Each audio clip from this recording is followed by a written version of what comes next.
Hello everyone. तो last class में tense की क्लास में हम लोगों ने बेसिक चीज़ें पढ़ी थी। व्हाट आर टेंस, टेंस कितने प्रकार के होते हैं, एंड यहाँ पर हम लोग पढ़ेंगे प्रेजेंट इंडेफिनिट टेंस।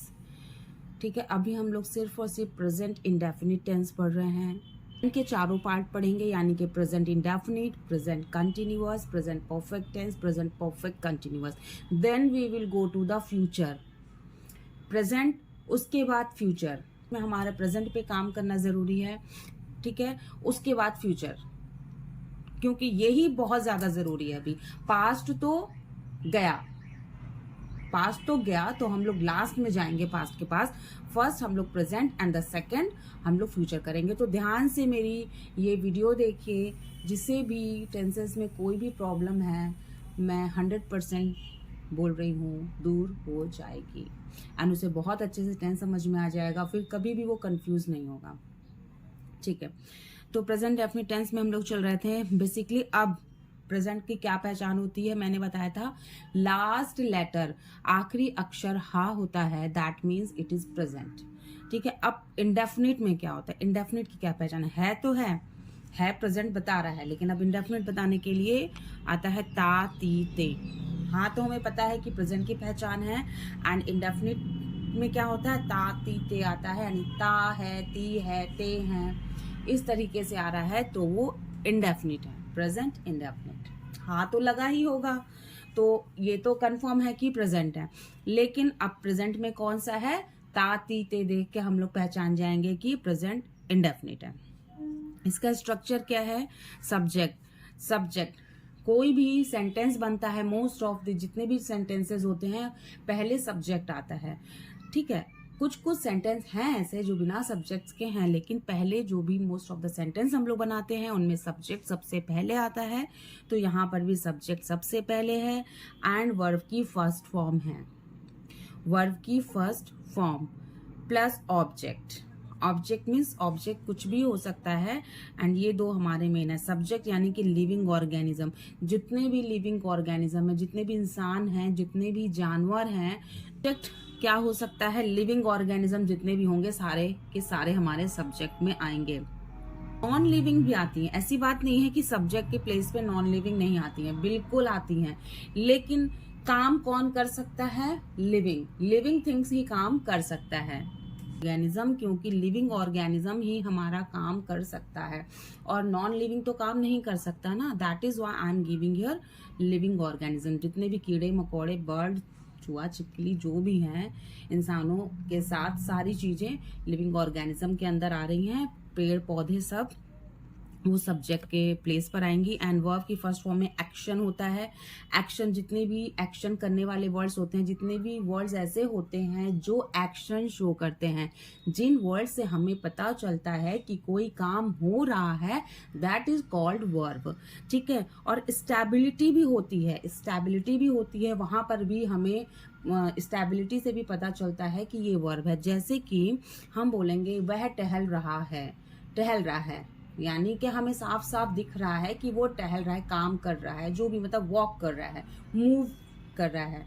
ठीक है, तो एक्शन हो रहा है, यानी कि तो वर्ब की फर्स्ट फॉर्म हो गई। लेकिन अगर हम ये बोलें कि वह बैठा हुआ है, तो यहाँ पर तो कोई एक्शन नहीं हो रहा है ना, लेकिन स्टेबिलिटी है, बैठा हुआ है, स्टेबिलिटी है, लेकिन फिर भी यहाँ पर वर्ब की फर्स्ट फॉर्म है।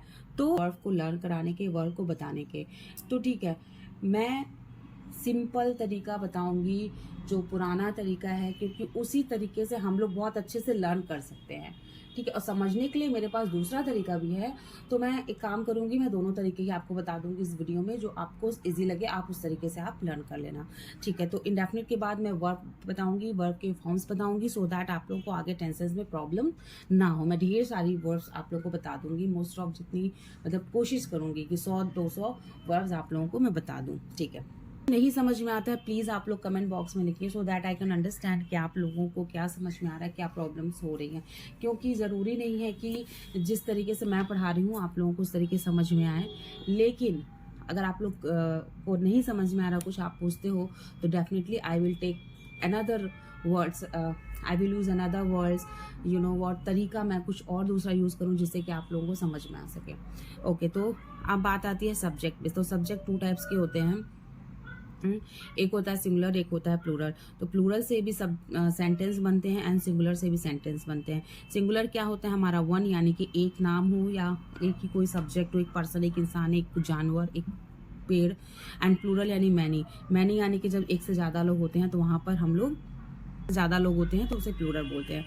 ठीक है, तो सेंटेंस हमारे दोनों से ही बनते हैं, सिंगुलर प्लूरल दोनों से। थोड़ा सा चेंज हो जाता है सेंटेंस बनाते समय, सब्जेक्ट के बाद वर्ब में चेंजेस होते हैं, तो वो हम लोग बाद में देखते हैं। He, she, it, name. Singular I, we, you, they and names. Names यानी एक से ज्यादा नाम है नेम्स। अब देखिए एग्जाम्पल 1 से हम लोग समझते हैं। वह पतंग उड़ाता है। वह के लिए हम लोगों ने क्या लगाया, ही। वह की स्पेलिंग क्या हो गई, ही। हम सभी को पता है ना, अगर नहीं पता है तो मेरे चैनल पे विजिट करके मेरा पहला वीडियो देख सकता है, वहां पर मैंने सारी स्पेलिंग्स की हिंदी में मीनिंग दी हुई है।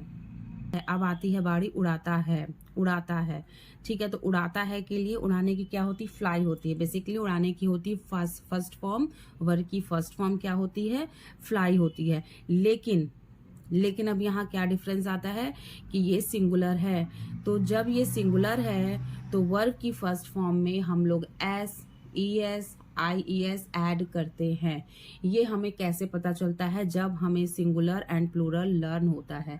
वन एंड मैनी के बारे में जब हम जानते हैं, सिंगुलर प्लूरल हमें अच्छे से पता होते हैं, तो हम इस चीज़ों को आराम से कर सकते हैं, आसानी से कर सकते हैं। इसीलिए जब हम लोग छोटी क्लासों में हम लोग को पढ़ाया जाता है वन मैनी या सिंगुलर प्लूरल, तो हम लोग को ध्यान से पढ़ना चाहिए, क्योंकि आगे ये बहुत काम आते हैं।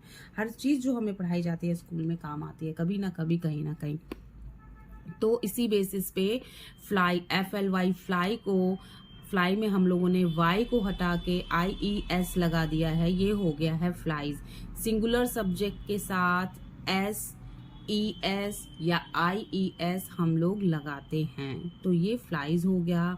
एंड पतंग के लिए द काइट, तो काइट यहाँ पे क्या है, non living things, as I gave, है ना, इन द स्ट्रक्चर, कि ऑब्जेक्ट में बेसिकली नॉन लिविंग थिंग्स आते हैं, और कुछ भी हो सकता है, पर ज्यादा करके नॉन लिविंग थिंग्स ही आती हैं। तो काइट हो गया, ही फ्लाइज द काइट, वह की ही हो गया, उड़ाता है कि फ्लाइज हो गया, पतंग की द काइट हो गया। कोई कंफ्यूजन है?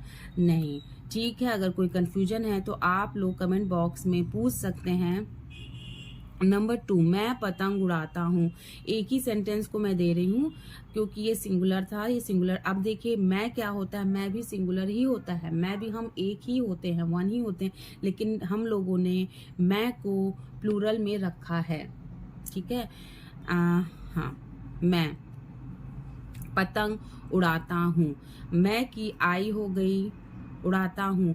अब ये एज अ प्लूरल हम लोग आई को हम लोग प्लूरल मानते हैं, तो उसके साथ फ्लाई ही लगेगा। यहाँ पर no SES IES, fly, original verb, I fly the kite, पतंग की द काइट। ओके, अब हम लोग आगे बढ़ते हैं। देखिए मैंने यहाँ पर दिया हुआ था SES IES, पहले ही मैंने बताया था, सिंगुलर के साथ SES या IES लगाएंगे, एंड जब नेगेटिव वाले सेंटेंसेस आएंगे तो डज नॉट लगेगा। तो देखिए डू एक वर्ब की फर्स्ट फॉर्म होती है, लेकिन हम लोगों ने इसमें ES लगाया। ठीक है, तो डज नॉट जब नॉट वाले सेंटेंस होंगे, एंड प्लूरल में जब नॉट वाले सेंटेंस होंगे तो डू लगेगा, डू नॉट लगेगा। नेहा गाना नहीं गाती है, नेहा के लिए हम लोगों ने नेहा लिख दिया, and Neha is a singular, that's why हम लोग यहाँ पर डज नॉट यूज कर रहे हैं, नॉट नहीं के लिए और डज हेल्पिंग वर्ब के लिए। नेहा डज नॉट, क्योंकि नॉट को हमेशा कोई ना कोई हेल्पिंग वर्ब की ज़रूरत होती है। नॉट अकेले नहीं आता है, थोड़ा सा डरपोक होता है ना नॉट, तो उसे ना किसी फ्रेंड्स की ज़रूरत होती है, किसी ना किसी के हेल्प की ज़रूरत होती है। तो नॉट हमेशा किसी ना किसी हेल्पिंग वर्ड को लेकर आता ही अपने साथ। सिंग गाने की होती है सिंग, एंड सॉन्ग की होती है सॉन्ग। तो Neha does not sing a song, हमेशा हम लोग सिंग द सॉन्ग नहीं करते हैं।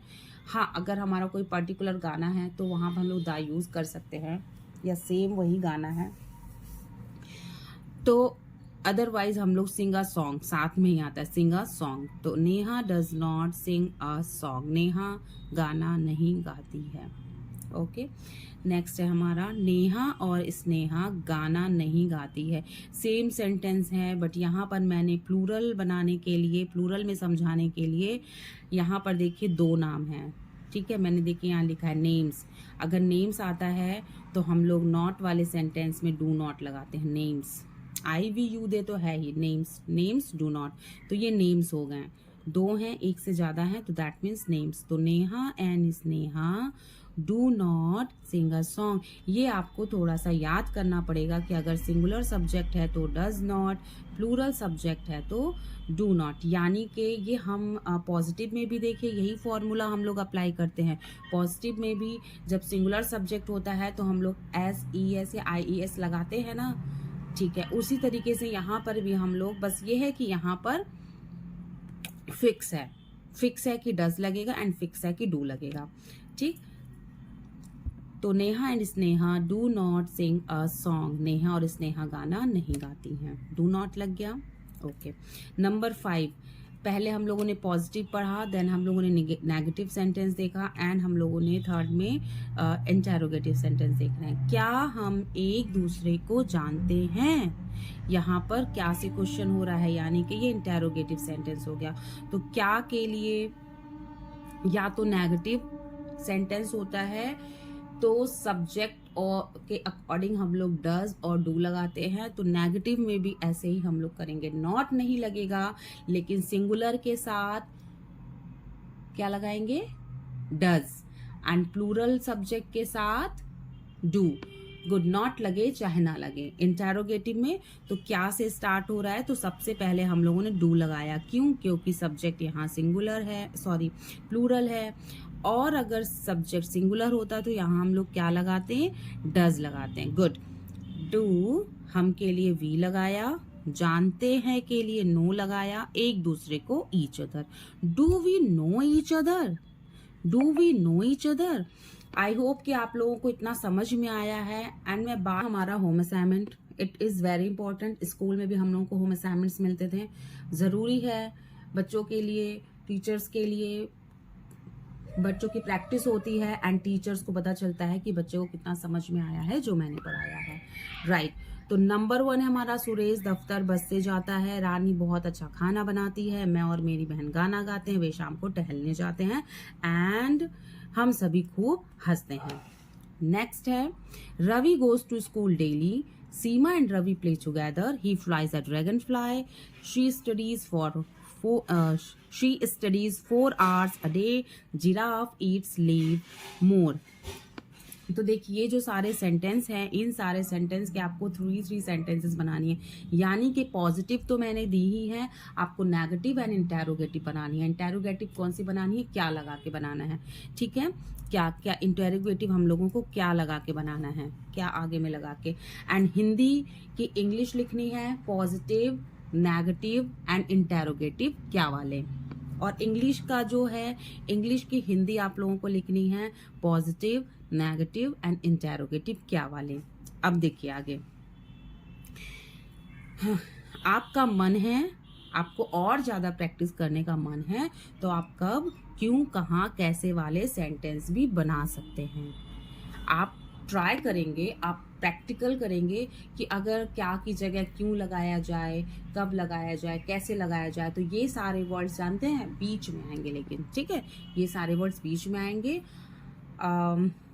एंड जैसे कि जिराफ ईट्स लीव्स मोर, तो जिराफ बहुत सारी पत्तियां खाता है। तो अब या तो हम क्या से बना दें, क्या जिराफ ढेर सारी पत्तियां खाता है? जिराफ क्यों हरी पत्तियां खाता है? जिराफ कहाँ हरी पत्तियां खाता है? जिराफ कैसे हरी पत्तियां खाता है? और जिराफ कब हरी पत्तियां खाता है? तो आई होप कि आप लोगों को मेरा ये आज का वीडियो अच्छा लगा है। तो please like, share and subscribe कीजिए ताकि और भी लोगों को ये वीडियो और भी लोगों तक पता चल जाए। क्योंकि मैंने बहुत ही कोशिश की है कि बहुत ही सिंपल वे में सबको पढ़ाऊँ कि सब लोग जो बेसिक से लर्न कर रहे हैं उन्हें भी समझ में आ जाए। तो thank you so much, be happy, bye bye.